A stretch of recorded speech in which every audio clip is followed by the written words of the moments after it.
We have had to comprehensively present an alternative to whatever the government are currently watching together. And that's what we have done. This is quite a significant document, unprecedented, and we're the first political party to present it openly and in public for full public scrutiny. We believe there is an alternative. We've worked at putting together our proposals as we believe best fitting to Irish society today. Fair, equitable distribution of the pain. Too many people have had to bear too much of the pain, and a few have been able to escape with very little impact in relation to their daily life conditions. It's time it was equitably shared, and that is the position we have taken.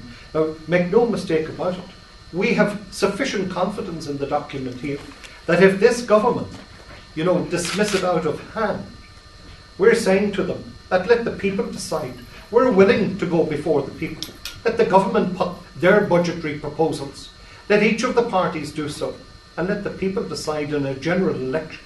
Because if the government is going to proceed along the way that they have outlined over recent months, and particularly in recent weeks, well then quite clearly they're spelling devastation for families and whole communities up and down the length and breadth of this state. And the anger is growing, and we are also angry, sharing that reality with our communities and our constituents. And we're putting this forward as a realistic proposition, and we have no doubt in our mind that TDs and senators have all to play their part in it. We're prepared to play our part in it. And those who are within the public service, and I've heard the argument before, and I think it's almost laughable. Somebody would point to Brendan Drum, the CEO of the HSE, and say, how are you going to ever retain people of the calibre of Brendan Drum at the helm of the HSE and other people of similar alleged qualifications?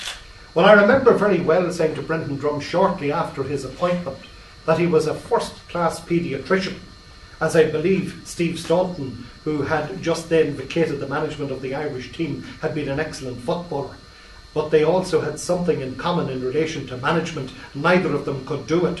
And it would, in my opinion, be no loss at all to the health services and several of the other elements that have been led by people earning of the likes of Brendan Drum if they vacated those positions and allowed people of real skills coming up through the services who understood it intimately and had the passion to deliver for the people.